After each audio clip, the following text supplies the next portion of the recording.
नमस्कार, हमारा उत्तर प्रदेश देख रहे हैं आप। मैं हूं आपके साथ भावना त्रिपाठी। उत्तर प्रदेश के मुख्यमंत्री योगी आदित्यनाथ ने शिव मंदिर में पूजा अर्चना की।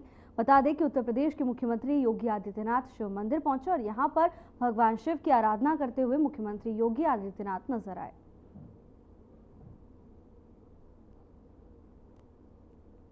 मुख्यमंत्री योगी आदित्यनाथ लखीमपुर खीरी में शिव मंदिर पहुंचे, जहां उन्होंने विधि विधान के साथ भगवान शिव की पूजा अर्चना की। भगवान शिव को जल अर्पित करते हुए भी वो नजर आए।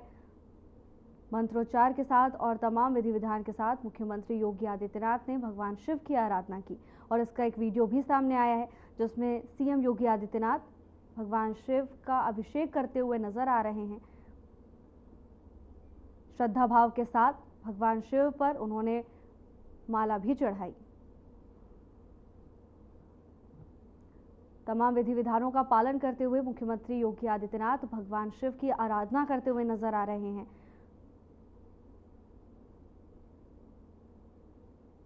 इस वीडियो में साफ तौर पर देखा जा सकता है कि मुख्यमंत्री योगी आदित्यनाथ के चेहरे पर कितना श्रद्धा भाव है।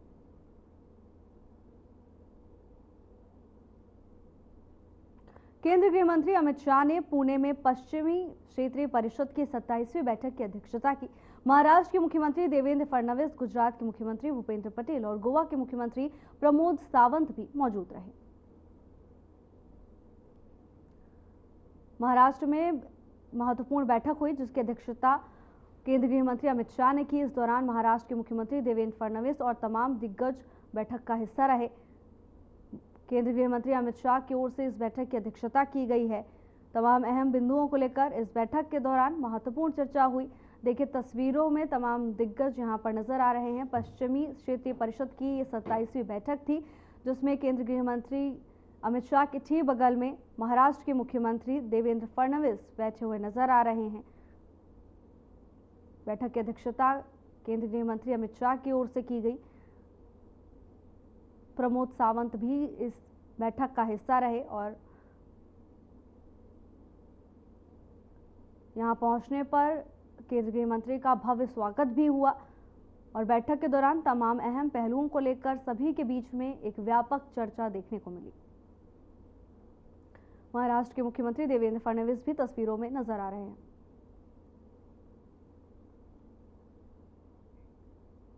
लखीमपुर खीरी में 1622 करोड़ की 373 विकास परियोजनाओं का लोकार्पण किया गया। बता दें कि इसके साथ ही मुख्यमंत्री योगी आदित्यनाथ ने गोला गोकर्णनाथ शिव मंदिर कॉरिडोर का शिलान्यास भी किया। और भारी संख्या में छोटी काशी में उपस्थित मेरे सभी उपस्थित बहन और भाइयों, महाशिवरात्रि के ठीक पहले मुझे इस छोटी काशी में दर्शन करने का अवसर प्राप्त हुआ और आज बाबा गोला गोकर्णनाथ के इस मंदिर को बाबा विश्वनाथ धाम की तर्ज पर एक कॉरिडोर के रूप में विकसित करने के कार्य को आगे बढ़ाने का सौभाग्य भी प्राप्त हुआ है। मैं बाबा के सभी भक्तों को, लखीमपुर खीरी के वासियों को और खास तौर पर गोला गोकर्णनाथ से जुड़े हुए आप सभी बहन और भाइयों को इसकी बधाई देता हूं, अपनी शुभकामनाएं देता हूं। बहन और भाइयों, अब लखीमपुर खीरी पिछड़ा जनपद नहीं है। आज अकेले इस जनपद में हम लोग लगभग 4500 करोड़ रुपए की परियोजनाओं का शिलान्यास और लोकार्पण कर रहे हैं, जिसमें गोला गोकर्णनाथ के इस मंदिर के कॉरिडोर का शुभारंभ तो है ही, इससे ठीक पहले मैं देश का पहला पीएलए प्लांट, जो बायोप्लास्टिक निर्माण का एक नया प्लांट यहां पे बलरामपुर चीनी मिल लिमिटेड के द्वारा लगाया गया है, 2850 करोड़ रुपए के उस प्लास्टिक प्लांट का भी शिलान्यास करके मैं कुंभी से यहां पर आया हूं। आज यहां पर दुधवा नेशनल पार्क ही नहीं, बल्कि लखीमपुर खीरी वासियों के पास अपना मेडिकल कॉलेज भी है। मेडिकल कॉलेज का शुभारंभ भी आज हम लोगों के द्वारा आपके माध्यम से किया जा रहा है और साथ साथ विकास की ढेर सारी परियोजनाएं जो लखीमपुर खीरी की जनता जनार्दन के जीवन को सुगम भी बनाएगी, रोजगार का सृजन भी करेगी। यह सभी हुआ है हमारे इन जनप्रतिनिधियों के प्रयास से, सरकार के सहयोग से और प्रधानमंत्री मोदी जी के मार्गदर्शन से। शिवरात्रि के अवसर पर लगभग 4500 करोड़ रुपए की इन परियोजनाओं के लिए मैं आप सभी को हृदय से बधाई देता हूं, अपनी शुभकामनाएं देता हूं। बहनों और भाइयों, मुझे याद है जब देश आजाद हुआ था तो लखीमपुर खीरी का मतलब होता था विकास में बहुत पीछे। मलेरिया यहां भय का प्रतीक होता था और यहां पर साधन नहीं थे। दुधवा नेशनल पार्क था लेकिन वहां पहुंचने के लिए कोई साधन नहीं थे। अब तो हम लोगों ने पलिया में एयर स्ट्रिप को एयरपोर्ट के रूप में विकसित करने के लिए पैसा भी दे रखा है और मैं भी रोमी जी से यही बात कर रहा था। इस पैसे के साथ साथ यहां के बाढ़ की समस्या का स्थायी समाधान करने की दिशा में भी सरकार कदम बढ़ा रही है। इसके लिए बाढ़ बचाव के उपायों को प्रभावी ढंग से लागू करने की कार्रवाई होगी या नदी को चैनलाइज करने की कार्रवाई, जिसमें एनजीटी या किसी भी प्रकार की बाधा नहीं होगी। उधर प्रयास प्रारंभ करके आने वाले कुछ समय में ये डबल इंजन की सरकार यहां के विकास को, यहां पे स्पिरिचुअल टूरिज्म को, इको टूरिज्म को इतना बढ़ाएगी कि यहां पर रोजगार की कमी नहीं रहेगी। बहनों और भाइयों, प्रदेश में क्षेत्रफल की दृष्टि से सबसे बड़े जनपदों में से एक लखीमपुर खीरी की धरती अत्यंत उर्वरा धरती है। सोना उगलने का काम करती है यहां की धरती और इस क्षमता को पहले कनेक्टिविटी के साथ नहीं जोड़ा था।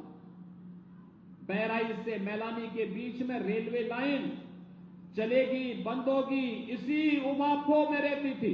हमने कहा पैसा जितना लगेगा हम देंगे, जो आवश्यकता पड़ेगी हम देंगे। टूरिज्म के लिए इसको प्रमोट करना चाहिए, इसको आगे बढ़ाना चाहिए और मुझे पूरा विश्वास है कि भारतीय रेल इस दिशा में जो सकारात्मक कदम आगे बढ़ा रही है, यह यहां पर उस टूरिज्म की दिशा में एक नए युग की शुरुआत को आगे बढ़ाएगा। यहां की जनजातीय समुदाय से जुड़ी हुई, थारू जनजाति से जुड़ी हुई बहनों के द्वारा थारू जनजाति की संस्कृति के क्षुण्ण बनाए रखने के साथ साथ जिस प्रकार के प्रोडक्ट को उन्होंने दिया है, आगे बढ़ाया है, आदरणीय प्रधानमंत्री जी भी इसकी चर्चा करते हैं।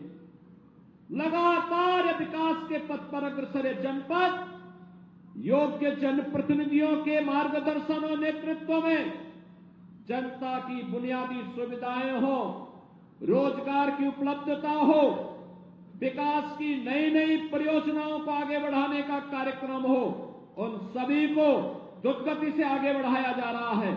और उसी क्रम में आज मुझे शिवरात्रि के ठीक पहले यह सौभाग्य प्राप्त हुआ है कि मैं आपके बीच में आ सकूं और मैं सौभाग्य मानता हूं कि मुझे भी प्रयागराज जाना है, लेकिन प्रयागराज के पहले मुझे यहां पे बाबा का दर्शन करने का सौभाग्य प्राप्त हुआ, मंदिर में पूजा करने का सौभाग्य प्राप्त हुआ। आपको तो शिवरात्रि के दिन सौभाग्य प्राप्त होगा, लेकिन शिवरात्रि के दिन मेरे अन्य कार्यक्रम लगे थे और भीड़ भाड़ से बचने का प्रयास भी, जिससे जनता जनार्दन को परेशानी न हो। इसलिए मुझे शिवरात्रि के ठीक पहले आना पड़ा, जिससे शिवरात्रि के लिए जब बाबा का आशीर्वाद आपको प्राप्त हो तो मैं भी उस आशीर्वाद में शामिल हो जाऊं।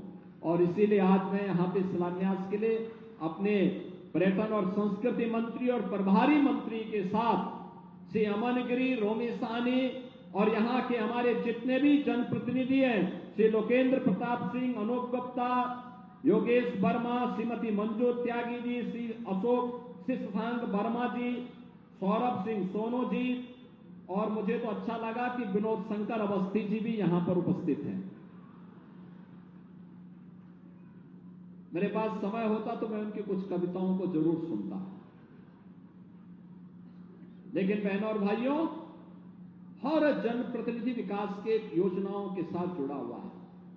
कोई मेडिकल कॉलेज को, कोई एयर स्ट्रिप को एयरपोर्ट के रूप में विकास करने के लिए, कोई दुधवा नेशनल पार्क को इको टूरिज्म की दृष्टि से विकसित करने के लिए, कोई पीएलए प्लांट को लाने के लिए, कोई गोला गोकर्ण का एक व्यवस्थित रूप से कॉरिडोर के रूप में विकास हो, रोजगार का सृजन हो, इन सभी को लेकर के उत्साहित तरीके से, कोई कनेक्टिविटी को लेकर के जिस उत्साहित भाव के साथ यह कार्यक्रम आगे बढ़ रहा है, मुझे लगता है कि लखीमपुर खीरी आने वाले समय में इन सभी संभावनाओं को आगे बढ़ाएगा और प्रदेश के विकसित जनपदों में से एक होगा।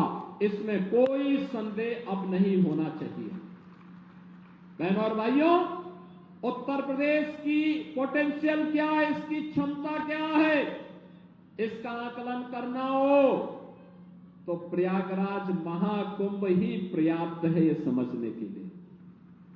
आपने देखा होगा 13 जनवरी से 22 फरवरी के बीच अकेले प्रयागराज में मां गंगा, मां यमुना और मां सरस्वती की त्रिवेणी में 60 करोड़ से अधिक श्रद्धालुओं ने आकर के आस्था की पावन डुबकी लगाई है। ये उत्तर प्रदेश के सामर्थ्य को देश और दुनिया के सामने रखता है। क्या 60 करोड़ लोग एक निश्चित समय सीमा के अंदर किसी एक स्थल पर एकत्र हो पाएंगे क्या? अन्यत्र कठिन है। ये केवल प्रयागराज में हो सकता है, उत्तर प्रदेश में हो सकता है, और इस सामर्थ्य का लोहा आज पूरी दुनिया मान रही है। प्रधानमंत्री मोदी जी के नेतृत्व में प्रयागराज में महाकुंभ भव्य और दिव्य तरीके से आगे बढ़ रहा है। जिन लोगों को विकास अच्छा नहीं लगता, जिन लोगों को देश और प्रदेश के सामर्थ्य को अच्छा नहीं लगता, वे लगातार नकारात्मक टिप्पणी करके बदनाम करने का प्रयास कर रहे हैं। लेकिन बहनों और भाइयों, देश ने दिखा दिया है, सनातन धर्म के अनुयायियों ने दिखा दिया है, अनुकूल परिस्थितियां होंगी तो अपनी विरासत को गौरव के साथ आगे बढ़ाने का कार्य करेंगे। और प्रयागराज महाकुंभ ने उसका एक उदाहरण बनकर के देश और दुनिया को आईना दिखाने का काम भी किया है। उन विरोधियों को आईना दिखाने का काम किया है जो हर मामले में नकारात्मक टिप्पणी करते हैं, हर अच्छे कार्य में प्रश्न खड़ा करते हैं, हर अच्छे कार्यक्रम को आगे बढ़ाने के लिए एक बैरियर, उसके मार्ग में बैरियर बनने का काम करते हैं। याद रखना, विकास का कोई विकल्प नहीं हो सकता, और विकास होगा तो रोजगार का सृजन होगा, हर गरीब को हर हाथ को काम मिलेगा, हर हाथ को कार्य मिलेगा तो आत्मनिर्भरता आएगी। आत्मनिर्भरता आएगी, वही आत्मनिर्भरता विकसित भारत की आधारशिला बनकर के इस देश को विकसित भारत के रूप में स्थापित करेगी। बहनों और भाइयों, जहां ये कॉरिडोर का निर्माण बाबा गोरा गोकर्णनाथ की पावन धरा पर हो रहा है, मैं आज के इस अवसर पर आपको आश्वस्त करना चाहता हूं। हमने प्रशासन से भी कहा है कि गोला गोकर्णनाथ के, भगवान गोला गोकर्णनाथ के पावन कॉरिडोर को बनाने के लिए यहां पर बहुत सारे परिवारों को विस्थापित करना पड़ा है, बहुत सारे दुकानों को हटाना पड़ा होगा, और इसलिए कहा गया कि जिन लोगों के घर गए हैं उनके लिए एक एक आवास की व्यवस्था जरूर होनी चाहिए, उनको एक एक आवास जरूर मिलना चाहिए। आवश्यकता पड़ेगी हम लोग उनके लिए आवास की सुविधा भी उपलब्ध करवाएंगे। जिन लोगों की दुकान गई है, कॉरिडोर में व्यवस्थित तरीके से दुकानें बना करके उन्हें आवंटित भी हो जाए। किसी को उजाड़ना हमारा काम नहीं। सुंदरीकरण के साथ साथ लोगों के जीवन को सुगम बनाना भी इस सरकार का उद्देश्य है और सरकार उसी दिशा में प्रयास करते हुए आगे बढ़ रहा है। आज मुझे प्रसन्नता है, हमारे साथ विधायक के रूप में लंबे समय तक गोला की धरती से प्रतिनिधित्व करने वाले से अरविंद गिरी का सपना भी साकार हो रहा है और उनकी आत्मा को शांति मिल रही होगी कि गोला गोकर्णनाथ के लिए उन्होंने जो सपना देखा था वह सपना साकार हो रहा है। और सपने को साकार करने के लिए लखीमपुर के हमारे सभी जनप्रतिनिधियों ने प्रयास किया। अमन गिरी बढ़ चढ़कर के सामने आए और उन्होंने संवाद भी बनाया और सक्रियता के साथ इस योजना को लेकर के आगे आए। आज हम सब यहां पर आकर के इस योजना का शुभारंभ भी कर रहे हैं। मुझे पूरा विश्वास है कि विकास की जो योजनाएं मिल रही हैं, एक सुखद भविष्य को आगे बढ़ाने के लिए लखीमपुर खीरी को एक विकसित जनपद के रूप में स्थापित करने की दिशा में किए जाने वाले प्रयास का हिस्सा होगा। और आने वाले समय में जो ढेर सारी योजनाएं आज लखीमपुर खीरी जनपद को प्राप्त हो रही हैं, इन सभी योजनाओं के लिए मैं लखीमपुर खीरी वासियों को एक बार फिर से हृदय से बधाई देता हूं, अपनी शुभकामनाएं देता हूं और महाशिवरात्रि की भी आप सबको बधाई देते हुए अपनी वाणी को विराम देता हूं। धन्यवाद। नई दिल्ली में प्रधानमंत्री नरेंद्र मोदी ने अखिल भारतीय मराठी साहित्य सम्मेलन का उद्घाटन किया। इस दौरान प्रधानमंत्री नरेंद्र मोदी ने संबोधित करते हुए कहा कि दिल्ली की धरती पर मराठी भाषा की इस गौरवशाली कार्यक्रम का आयोजन हो रहा है। अखिल भारतीय मराठी साहित्य सम्मेलन के दौरान प्रधानमंत्री नरेंद्र मोदी ने संबोधित किया है, क्या कुछ कहा है, सुनिए।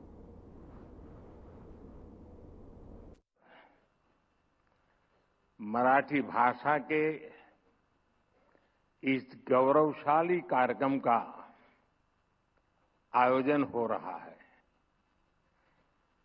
अखिल भारतीय मराठी साहित्य सम्मेलन एक भाषा या राज्य तक सीमित आयोजन नहीं है। मराठी साहित्य के इस सम्मेलन में आजादी की लड़ाई की महक है। इसमें महाराष्ट्र और राष्ट्र की सांस्कृतिक विरासत है। ज्ञानोबा तुकारामांच्या मराठीला आज राजधानी दिल्ली अतिशय मनापासून अभिवादन करते हैं।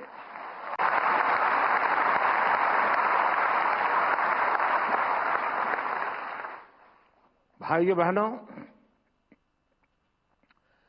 1878 में पहले आयोजन से लेकर अब तक अखिल भारतीय मराठी साहित्य सम्मेलन देश की 147 वर्षों की यात्रा का साक्षी रहा है। महादेव गोविंद रानडे जी, हरिनारायण आप्टे जी, माधव श्रीहरि अणे जी, शिवराम परांजपे जी, वीर सावरकर जी, देश की कितनी ही महान विभूतियों ने इसकी अध्यक्षता की है। शरद जी के आमंत्रण पर आज मुझे इस गौरवपूर्ण परंपरा से जुड़ने का अवसर मिल रहा है। मैं आप सभी को देश दुनिया के सभी मराठी प्रेमियों को इस आयोजन की बहुत बहुत बधाई देता हूं। साथियों, मैं जब मराठी के बारे में सोचता हूं तो मुझे संत ज्ञानेश्वर का वचन याद आना बहुत स्वाभाविक है। माझ्या मराठीची बोलू कौतुके परी अमृता ते ही पैजासी जिंके। यानी मराठी भाषा अमृत से भी बढ़कर मीठी है। इसलिए मराठी भाषा और मराठी संस्कृति के प्रति मेरा जो प्रेम है, आप सब उससे भली भांति परिचित है। मैं आप विद्वानों की तरह मराठी में उतना प्रवीण तो नहीं हूं, लेकिन मराठी बोलने का प्रयास, मराठी के नए शब्दों को सीखने की कोशिश मैंने निरंतर की है। साथियों, ये मराठी सम्मेलन एक ऐसे समय हो रहा है जब छत्रपति शिवाजी महाराज के राज्याभिषेक के 350। आज हम इस बात पर भी गर्व करेंगे कि महाराष्ट्र की धरती पर मराठी भाषी एक महापुरुष ने 100 वर्ष पहले राष्ट्रीय स्वयंसेवक संघ का बीज बोया था। आज ये एक वटवृक्ष के रूप में अपना शताब्दी वर्ष मना रहा है। वेद से विवेकानंद तक भारत की महान परंपरा और संस्कृति को नई पीढ़ी तक पहुंचाने का एक संस्कार यज्ञ राष्ट्रीय स्वयंसेवक संघ पिछले 100 वर्ष से चला रहा है। मेरा सौभाग्य है कि मेरे जैसे लाखों लोगों को आरएसएस ने देश के लिए जीने की प्रेरणा दी है और संघ के ही कारण मुझे मराठी भाषा और मराठी परंपरा से जुड़ने का भी सौभाग्य प्राप्त हुआ। इसी कालखंड में कुछ महीने पहले मराठी भाषा को अभिजात भाषा का दर्जा दिया गया है।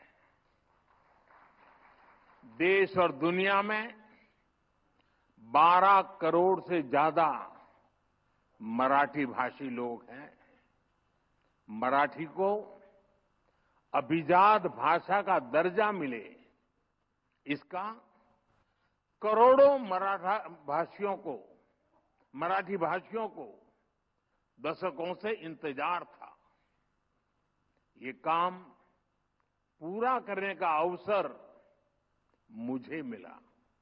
मैं इसे अपने जीवन का बड़ा सौभाग्य मानता हूं। प्रतिभाओं को भी आमंत्रित किया और महाराष्ट्र ने इतनी प्रगति की है। हमारी मुंबई महाराष्ट्र ही नहीं बल्कि पूरे देश की आर्थिक राजधानी बनकर उभरी है। और भाइयों बहनों, जब मुंबई का जिक्र आया है तो फिल्मों के बिना न साहित्य की बात पूरी होगी और न मुंबई की। ये महाराष्ट्र और मुंबई ही है जिसने मराठी फिल्मों के साथ साथ हिंदी सिनेमा को ये ऊंचाई दी है। और इन दिनों तो छावा की। फिलहाल के लिए बस इतना ही। जल्द हाजिर होंगे नई अपडेट्स के साथ। नमस्कार।